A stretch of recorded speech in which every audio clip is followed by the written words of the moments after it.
Good evening.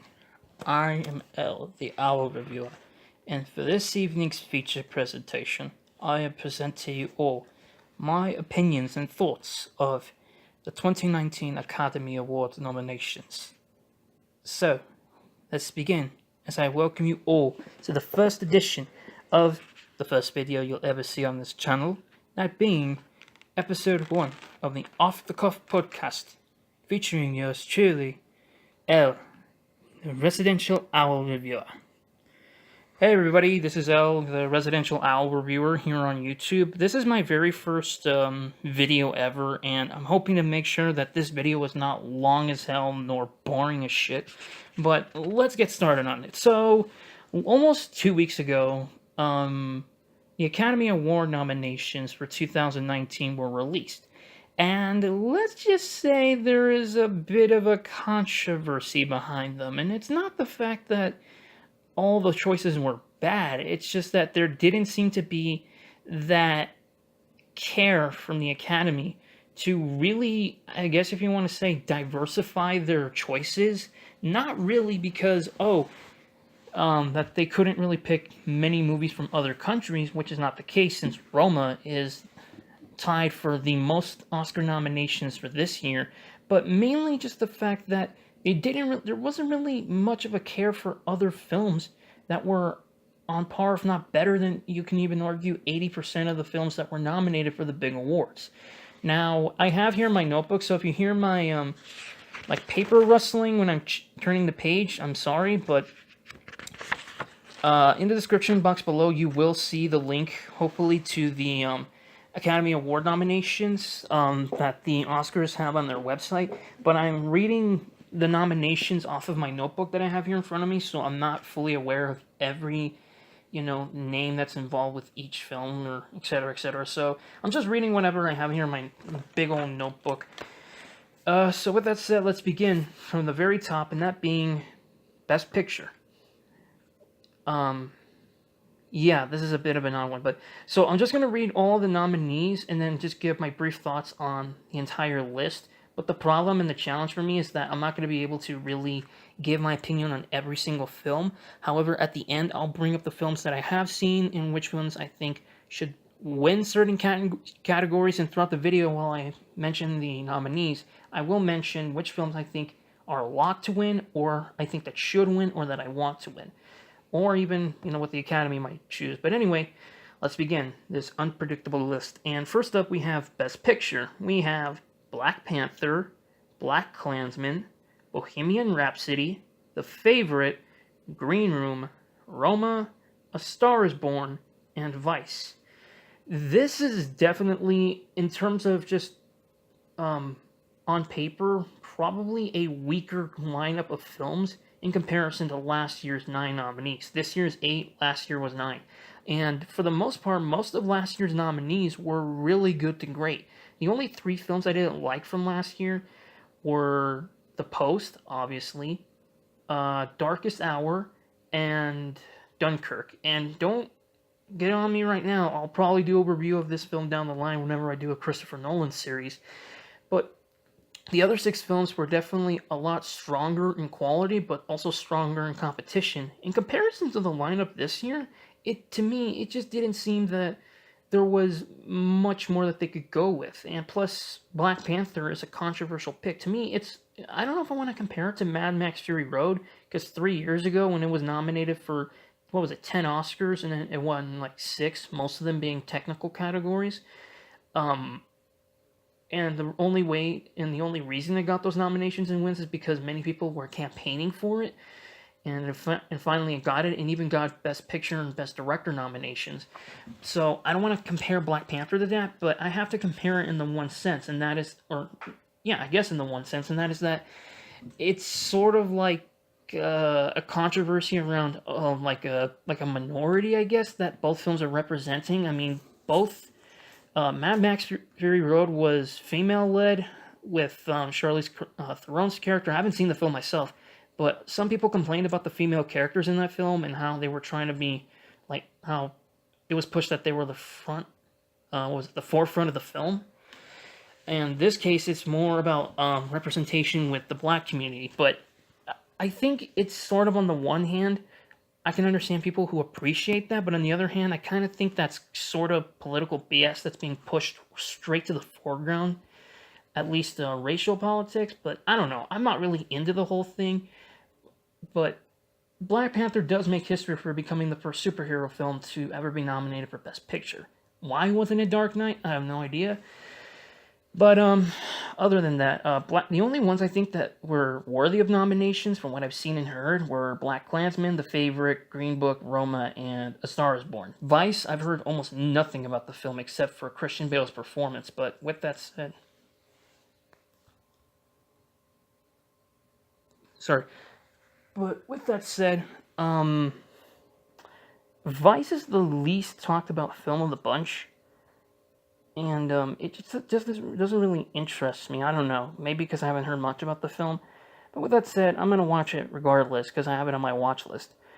Roma and the favorite are pretty much the two favorites to win, and A Star Is Born would have been the favorite to win going in, but because of the hype around the other two films, as well as the fact that A Star Is Born's hype since October has really, really died down, sadly. But I'm hoping that it at least gets some wins along the way. But anyway, let's move on. Next up is Best Director. We have Spike Lee for Black Klansman, Paweł Pawlikowski for Cold War, Yorgos Lanthimos for The Favorite, Alfonso Cuarón for Roma, and Adam McKay for Vice. So from least likely to most likely, number 5, Adam McKay, number 4, Pawlikowski, number 3, Spike Lee, number 2, Yorgos, and number 1, Alfonso Cuarón. I definitely think this is Cuarón's lock for a win. At the end of the video, I'll talk about the other films that were snubbed in certain categories, and here there were definitely a couple, if not 3 films that were, or 3 directors that were snubbed from Best Director. And it's not to say that Adam McKay is a terrible director, since I haven't seen much of his work, but I heard Big Short was good, but I don't know. Vice, to me, this year, I think more than Black Panther, is the one that's like, really? That film got more nominations than certain other films, and that it got this nomination for that category? I don't know. But, yeah, I'm pulling for Cuarón to win. I'm going to mention him later on in the video, but let's move on. Best Actor in a Leading Role, we have Christian Bale for Vice, Bradley Cooper for A Star Is Born, Willem Dafoe for At Eternity's Gate, Rami Malek for Bohemian Rhapsody, and Viggo Mortensen for Green Book. From pretty much all these guys have the possibility of winning, although there's other actors that were worthy of a nomination. I'd still say, from what I've seen and heard, each of these performances I heard were really great. Surprisingly, Dafoe gets a Best Leading Actor nomination because all 3 of his nominations in the past were for Supporting Actor. One for Platoon, the second one, I don't remember what the movie got nominated for. Wasn't it Interview with a Vampire or something like that? And then the third one was Florida Project last year. So for him to get a Leading Actor nomination for At Eternity's Gate, that's really cool. I'll definitely check the film out for his performance later down the line. But with that said, the front runner for me is Rami Malek. I've heard so many good things about his performance and just how he captures the magnetic energy and charisma of Freddie Mercury, whereas many people would know him as Freddie fucking Mercury. But yeah, Rami for me is the front runner to win, followed by Bradley Cooper. I know Christian Bale and Viggo Mortensen have been getting a lot of good reviews for their performances, but I think it's between Malek and Cooper. And if you ask me, I think Malek might be the front runner to win, because just like last year with Gary Oldman winning for what was that movie called, Darkest Hour, when he played Prime Minister Winston Churchill. He might win it just because A, it's a historical figure, or no, it's a well-known figure in pop culture, and B, he looks like the person, which that's just really cool. And speaking of that, I'm going to mention Best Makeup in a bit, but I'm kind of surprised that Best Makeup didn't get a nomination, even though I've not seen Bohemian Rhapsody, but the makeup on Malek looks really good. Anyway, next up is Best Actress in a Leading Role. We have Yalitza Aparicio for Roma, Glenn Close for The Wife, Olivia Colman for The Favorite, Lady Gaga, A Star Is Born, and Melissa McCarthy for Can You Ever Forgive Me. I definitely think the biggest surprise here for me was Melissa McCarthy, because recently, I would even say maybe since Ghostbusters, she's just been on a bad roll of roles and performances and the projects she's been picking. Mostly because a lot of them are comedies, and a lot of the comedies she's been in have been terrible. I mean, Happy Time Murders I heard was terrible, despite the fact that the puppetry in that film was really good. But the funniest thing is that I did a review of quote, a review of the trailer when it came out. What was it, like the summer last year, spring last year? And I did a review of it on Letterboxd. I'll put the link to both either the review or my page in the description. And it's the funniest thing is that when I mentioned that this would finally be the performance that would, break her out and say, hey, you know what, she's capable. She's a capable actress. She's funny, but she can do a bit of a dramatic role. And it's funny enough is that my review of that trailer is still to this day my most liked review on Letterboxd. And I'm not saying my reviews on Letterboxd are great or anything. I mean, there's other reviewers on there that are really a lot better than me. But overall, I was just surprised because it's currently at 9 likes, which may show you something since I'm not really that popular. But whatever. Anyway. That was a surprise. Glenn Close for The Wife was a bit of a surprise for me because I heard about The Wife, but I didn't know it was her that was in it. And then when she got nominated, I was like, holy shit, she got nominated? Because the last performance she was nominated for was for her unforgettable performance, I believe, in Fatal Attraction. I heard that was a great movie and that her performance in it was great. But that was like 32 years ago, so for her to get a nomination for a film like this, that's pretty wild. Now, I haven't heard the movie was really anything good or great, but I heard her performance, and I forgot who her co-star was pretty great. That's what I've been hearing, but yeah, Olivia Colman is by far the frontrunner to win, but for me, the one I'm pulling for the most is Yalitza Aparicio. I mean, ever since she was announced as a nominee, I was shocked and I was just screaming my head off like, oh my god, yes, she got it. And I was pulling for her to get a nomination, but I didn't expect it. I didn't expect her to actually get it. And I thought that was really cool. And the crazy thing is that, since me and with me being Hispanic and me watching on occasion some Spanish morning talk shows, I mean, her name and her celebrity has been blowing up. Now, the thing that angers me a bit is that they're sort of pushing it because, she's representing Mexico and, Mexican and Latina community and everything like that. But no, the reason why I was pulling for her was because it was such a good performance. And the fact that this is not only her first performance in a movie, but also the fact that she actually started out as a kindergarten teacher before she got brought into casting. It was her sister that recommended her to go to casting, and she got the role. I thought that was just a really cool story. If she wins, I'll be surprised and so happy. I actually would legit be so happy for her. But yeah, Coleman's the obvious one to win. She won the Golden Globe, so she's pretty much the front runner to win. But Lady Gaga, I think she's probably my number 2 or number 3 pick to win, even though I've not seen A Star Is Born. So it's between. So if Coleman doesn't win, it's going to be between Aparicio and Lady Gaga to win. But those 3 definitely deserving of their nominations and the possibility of a win. I definitely need to see all The Favorite at some point. Anyway, Best Actor in a Supporting Role: Mahershala Ali, Green Book; Adam Driver, Black Klansman; Sam Elliott, A Star Is Born; Richard E. Grant, Can You Ever Forgive Me; and Sam Rockwell for Vice. I didn't even know Sam Rockwell was in Vice until I heard that he got nominated. I was pretty much like, really? He was in this film? I had no clue. And sadly, I've not seen any of the films here, and I've heard very little about reception, about, who's going to win Best Supporting Actor here. So if you ask me, I think it might be Sam Elliott. I remember Chris Stuckman in his review said that Elliott was deserving of a nomination and his pick to win. So I'm pretty much going to go off his recommendation, even though I believe he also said that someone else for The Post was going to get nominated a couple years ago, or last year, but he didn't. So I'm guessing either Sam Elliott or maybe Mahershala Ali are going to win. But I'm happy for Adam Driver. I think he's a great actor, and he's definitely deserving of the nomination. I'm surprised a bit that his co-star John Gordon Washington, I believe, or John David Washington, I think that's his name, from Black Klansman, didn't get nominated for Best Actor. Also back to Spike Lee, surprised he got nominated in that category. And if Cuarón doesn't win Best Director, I think it's going to go to Lanthimos. But now back to Supporting Actor. I think for me, my pick's going to be Sam Elliott, just because I don't know, because he's the only one I've heard good things about in terms of performance. But Mahershala Ali might be the front runner to win as well. Richard E. Grant, haven't heard anything about his performance, nor Sam Rockwell, so I can't comment on that. Let's move on to Best Actress in a Supporting Role. We have Amy Adams for Vice, Marina de Tavira for Roma, Regina King for If Beale Street Could Talk, Emma Stone for The Favorite, and finally Rachel Weisz for The Favorite. I definitely think Stone and Weisz are the frontrunners to win this category.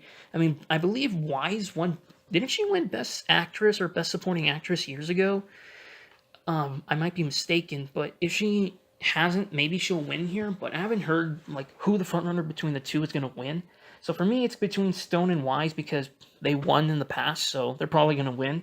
But the only one that I think could be an upset would be Amy Adams, or I don't know, because let me tell you, Marina Tavira, the one who played the mother in Roma, I thought she was great, and I was surprised she got a nomination, even more than Yalitza. But I definitely have to say that she did a really good job in Roma, and I think she was worthy of the nomination. Will she win? No. I think she's probably, behind Regina King, the least likely to win, but I haven't heard anything about If Beale Street Could Talk in terms of her performance. Vice for Amy Adams, like if she wasn't nominated before in the past for films like American Hustle and Junebug and what was it?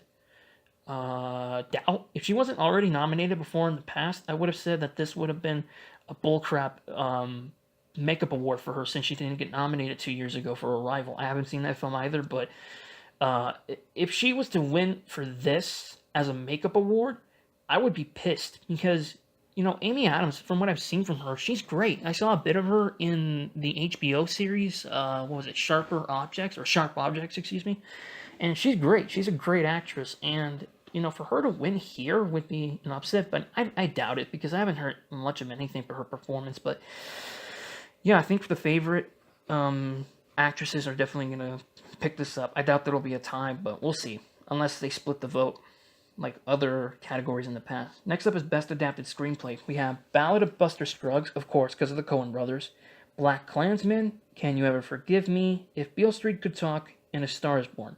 I've not heard anything in terms of hype around this category, in terms of, oh, this is going to be the frontrunner to win. Because for me, last year, when I saw the nominees for Best Adapted Screenplay, I knew Call Me By Your Name was going to pick it up. I mean, A, it's James Ivory, and B, the film was very popular with a lot of people. It was very well received, so it was obviously going to win. Adapted Screenplay, I think Buster Scruggs could take it just because it's the Coen brothers, but I don't know. I haven't seen the film, and I will watch it on Netflix sometime soon. I just need to get something fixed up with my Netflix account soon before I can actually watch it. But if you want me to pick something else, I guess if Beale Street Could Talk or Black Klansman, because I haven't heard anything about A Star Is Born or Can You Ever Forgive Me. So it's between Buster Scruggs, Black Klansman, and If Beale Street Could Talk. That's the only one I can really think of that could win. However, Best Original Screenplay, this is a bit of a different discussion. So we have The Favorite, First Reformed, Green Book, Roma, and Vice. To me, I think it's going to be between The Favorite. Maybe The Favorite could take it, because maybe the dialogue is just so much different. It's so unique in comparison to the other contenders here. Really cool to see that First Reform got nominated, because a lot of people were saying it was worthy of nominations in other categories as well, but also because this is Paul Schrader, the writer and director of this film. This is his first nomination for any category. A lot of you may not be familiar with the name, but he's actually the screenwriter for some of Martin Scorsese's best films from the 70s and 80s, and even, I believe, in the late 90s. Well, specifically, Taxi Driver and Raging Bull, the two most well-known scripts he's ever written. I know he directed other films. I know he started directing in the 80s, but I was surprised, and I haven't heard anything about the screenplay for First Reformed, but I will read the screenplay for each of these films at some point before the award season, I hope. or at the very least watch the films to see if their scripts reflected the quality, I guess. But for me, I think the favorite might win. Roma could take. I doubt Roma would take it because to me, the film feels more of a visual storytelling sort of film, and the dialogue in that film feels a lot more natural. And you don't. And I guess I don't know. It's sort of a tough call, but my pick is going to be the favorite. And speaking of the favorite, and Yorgos Lanthimos, although he didn't write the screenplay, he wrote The Lobster, and that film and the screenplay was nominated 2 years ago. Sorry, and I actually think that film was worthy of the best original screenplay win. I saw the film last month, and I thought it was great. I thought it was a really great film with a really great screenplay, and the fact that, no offense to what's the screenwriter's name? Manchester by the Sea. Kenneth Lonergan, excuse me.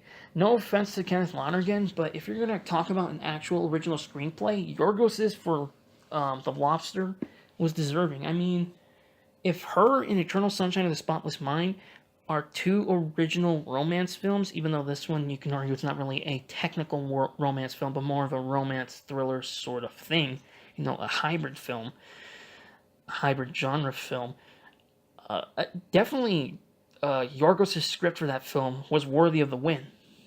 But again, favorite is going to take it. Next up is Best Animated Feature. We have Incredibles 2, Isle of Dogs, Mirai, Ralph Breaks the Internet, and Spider-Man Into the Spider-Verse. These were the same nominees, the same picks that the Golden Globes had for Best Animated Feature, and shockingly, Spider-Verse took home the award, which I thought that was awesome. Now, I'm not saying that that's going to indicate whether or not Spider-Verse is going to win Best Animated Feature, because considering the past and the history of Pixar winning the animation award, the animation categories, that being short film and animated feature, their track record, I think, will come up again, because if Brave in 2012, which many people would consider one of their weaker, although not the worst, but one of their weaker animated films, could win over films like Wreck-It Ralph and Paranorman that year, then it's possible Incredibles 2 could take it. Now, the thing is that I really liked Incredibles 2, and I thought it was really good. The animation was incredible.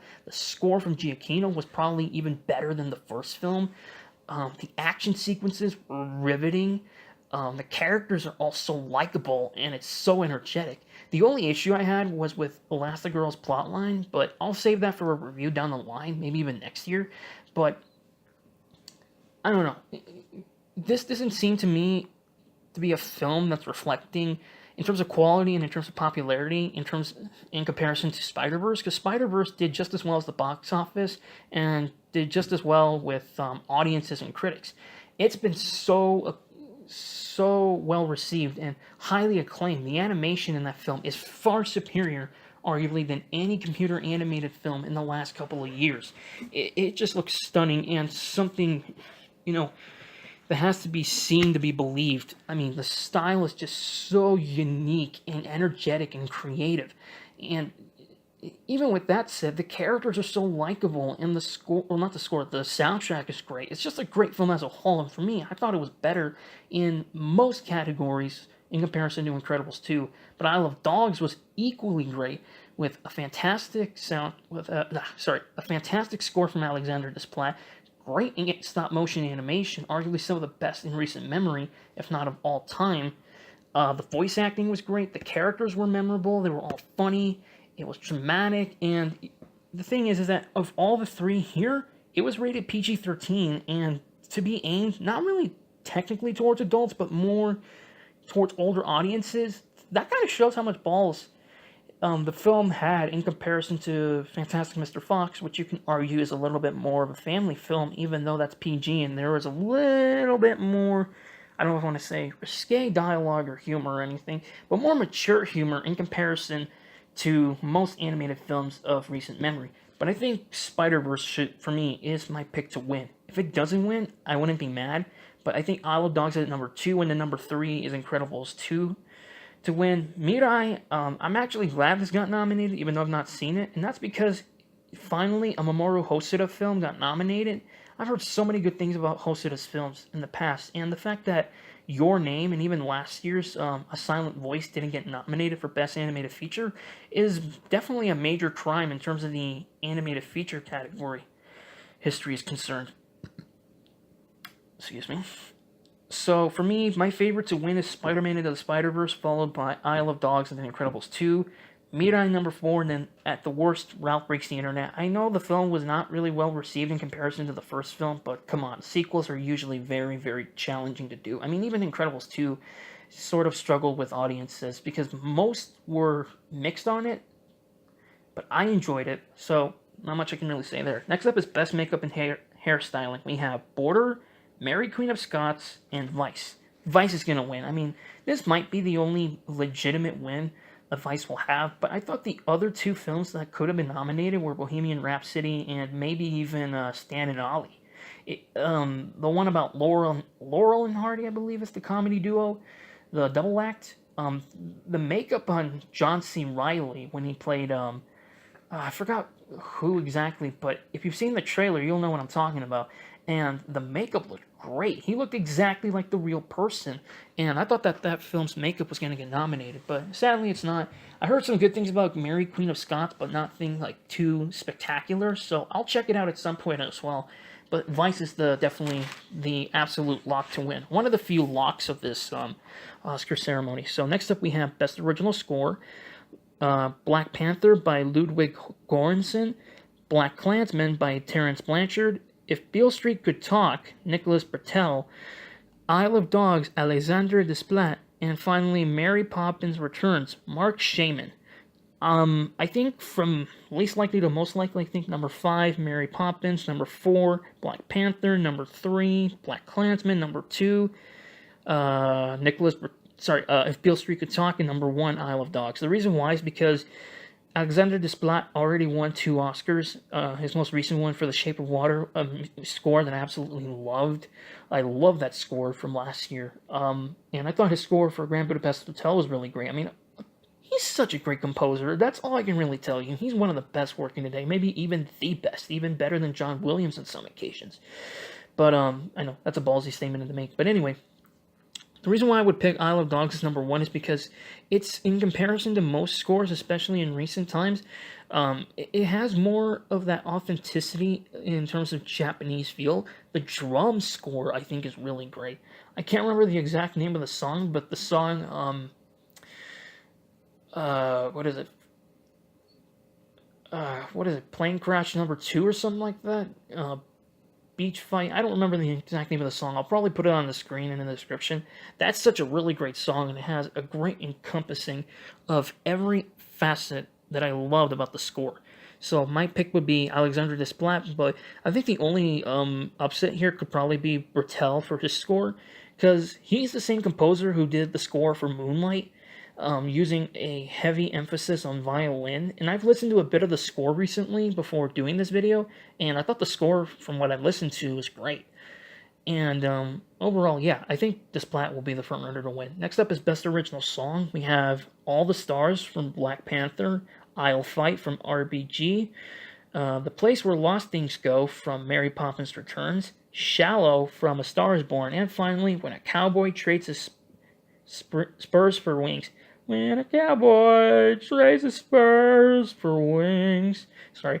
From Ballad of Buster Scruggs. Pick for me, Shallow. I know there was another song from the film that many people were saying it should have been nominated for, but overall,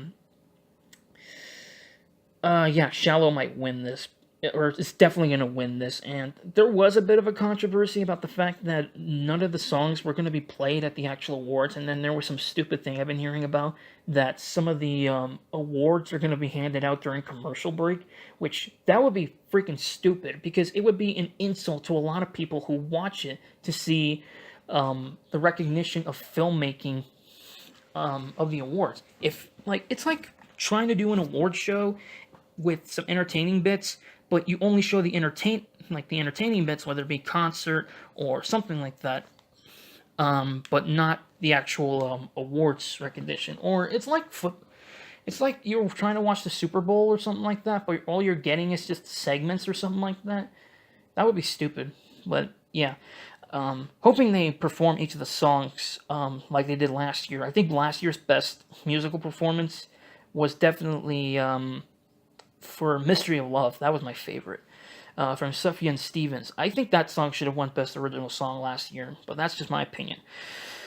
Anyway, moving on to Best Cinematography. Cold War, The Favorite, Never Look Away, Roma, and A Star is Born. Again, this is an award that's going to be a bit of a tie between The Favorite and Roma. I don't think it's going to be an actual tie, but for me, in terms of picking, I think The Favorite's going to win because I think it was Adam from YMS who made the point that the style and the look and the aesthetic reminded him a bit of Barry Lyndon. And looking at bits of the two films, they do look a bit not similar, but in terms of the style and the aesthetic, and with both being period pieces, they do look similar to one another in a sense.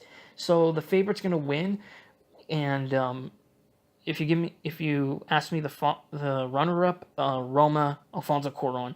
Now, if you ask me, I thought the cinematography for Roma was great, but I think that if Cuarón's going to win anything this year, it's going to be Best Director, no doubt about it. If Yorgos wins over him, I wouldn't be mad, but let's say Cuarón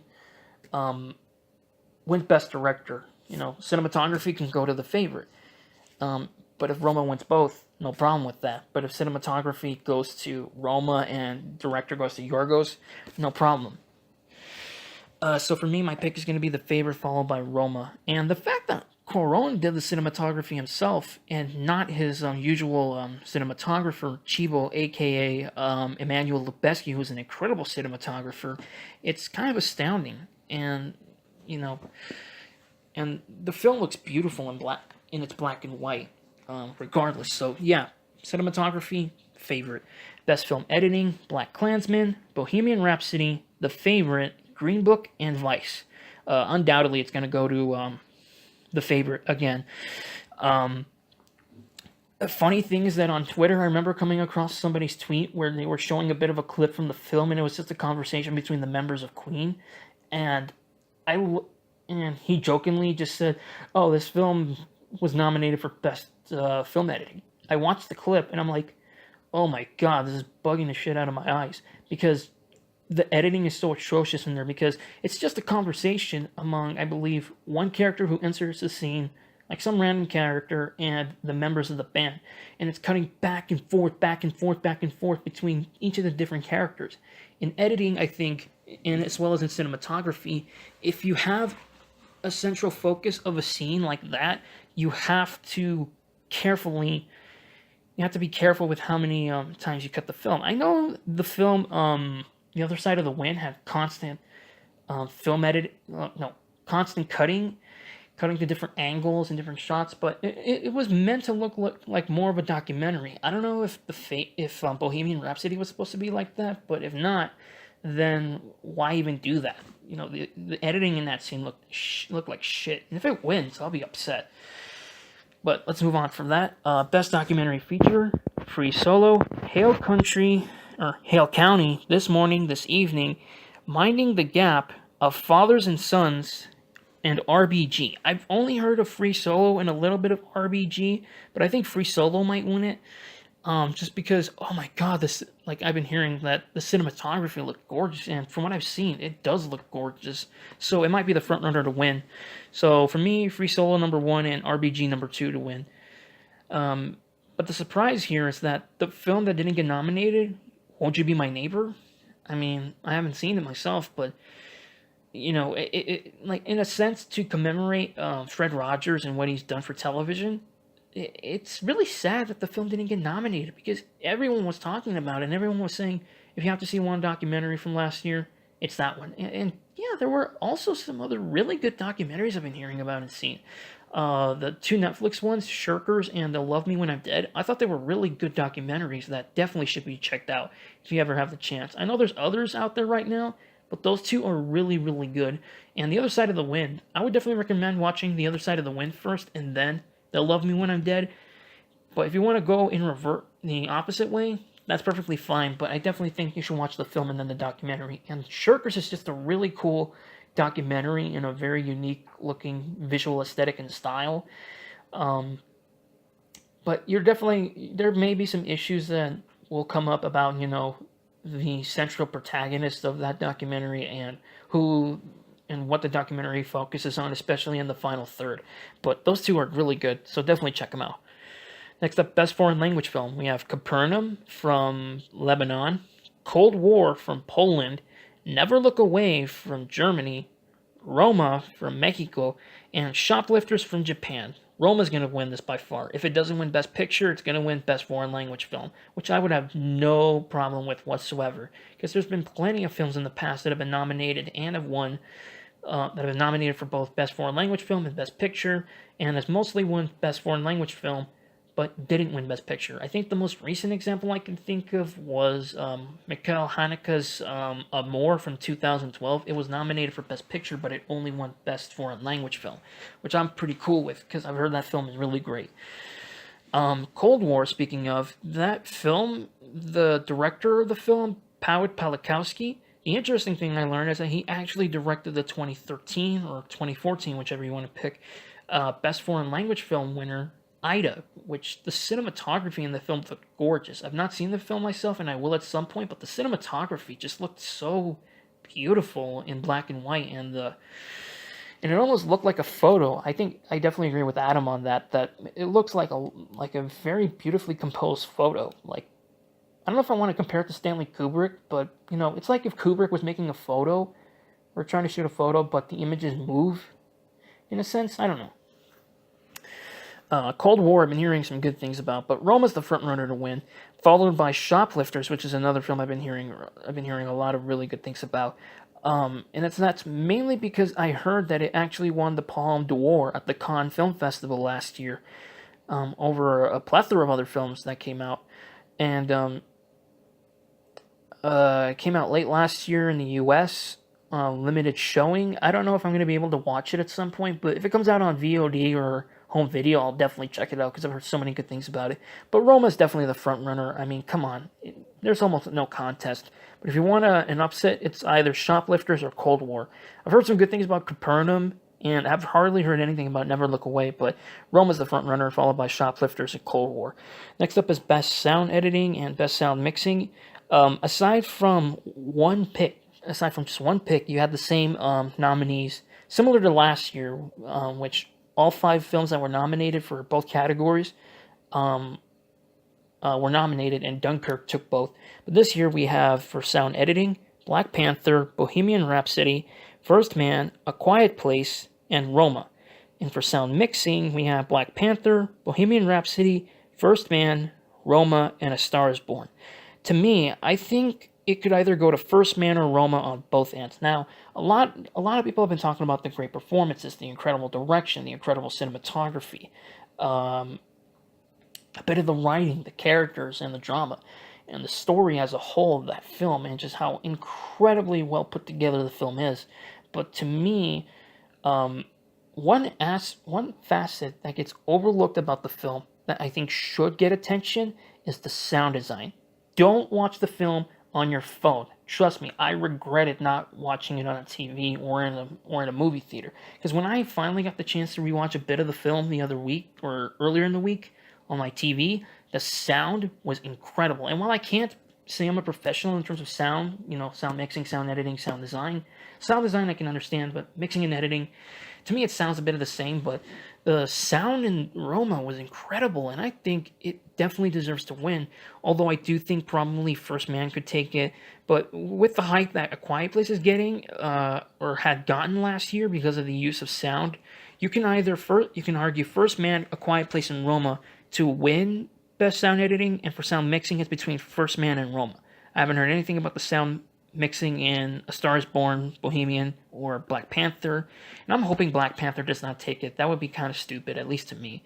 Best Visual Effects, we have Avengers Infinity War, Christopher Robin, First Man, Ready Player One, and Solo: A Star Wars Story. That last of which, it ain't gonna get it.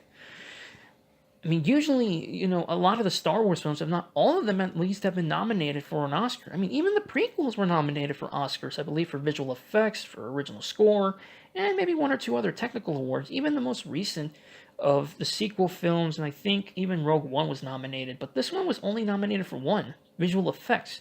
Rightfully so, because from what I've heard, the film is a mess. But anyway, Infinity War, First Man, and Ready Player One are the frontrunners to win. I think it'd be cool for Infinity War to win, and I will watch the film on since it's now on Netflix. But I think First Man should take it just for the space, just the look of space and the use of the visuals in space. I'll talk about First Man in a little bit, but Ready Player One could take it just because it's like geek culture's Roger Rabbit. I think that's the best way to describe it, and the visuals do look really good from what I've seen. But I think it's between First Man and Ready Player One, with a runner-up for Avengers: Infinity War. I can't really say anything about the short film categories. First up is Best Short Film Animated, Animal Behavior, Bow, Late Afternoon, One Small Step, and Weekends. I actually just learned that each of the shorts were actually for free on YouTube, as well as the shorts, I believe, for Best Short Film and I believe Best Documentary Short Subject. But I'm actually kind of disappointed I didn't watch them because I heard a few of them were really good. But short film, I think in in comparison to last year for Pixar, Pixar took home animated feature but lost short. Was it animated short? This year, I think it should be the opposite. They take home Bao for best animated short, and they lose best animated feature to either Spider Verse or Isle of Dogs. So for me, I'd say Bao's to win because the short looked great, and I'd argue it's just as good, if not better, than the actual film that it was ahead of. But yeah, it was just a great little short. But I can't say anything else about the other four. I'm probably gonna skip best short film, but I will try to hunt them down before the award ceremony so I can do a proper predictions video. Best production design: Black Panther, The Favorite, First Man, Mary Poppins Returns, and Roma. For me, it's between The Favorite and Roma. Favorite's going to win this for sure. Again, it's a period piece, 19th century period piece, I believe it is. But if it doesn't win, it might go to Roma just because, just the fact that they had to capture a bit of more of an authenticity of early 1970s Mexico City, and the furniture and a lot of the items that were utilized for many of the interiors and even the exteriors, and the fact that they actually worked on the actual streets and the buildings that many of the events took place, including the riot. That's pretty insane. And the fact that they were able to capture it really well. I even looked up a bit about the actual places, back in the 1970s, and it's really cool. So for me, Favorite's the front runner to win, followed by Roma. Best documentary short, I can't comment on anything like that on that. But finally, best costume design, we have The Ballad of Buster Scruggs, Black Panther, The Favorite, Mary Poppins Returns, and Mary Queen of Scots. Obviously, it's going to go to The Favorite, but runner-up could be Mary Queen of Scots or another film. I'm not sure, but Sandy Powell's going to win this no matter what. She's the costume designer for The Favorite and Mary Poppins Returns, so she's going to win it no matter what, I think, for The Favorite. So, yeah. So what we have here, to close this off, at least this section, is that we have the two most nominated films of the award season is Roma and The Favorite, both with 10. Let's see, Roma 10 nominations. They got it for Best Picture, Best Director, Best Actress in a Leading Role, Best Actress in a Supporting Role, Best Original Screenplay, cinematography, Best Foreign Language Film, Sound Editing, Sound Mixing, Best Production Design, and I think that's it. Yeah, so the 10, and then The Favorite, of course, getting 10 nominations as well.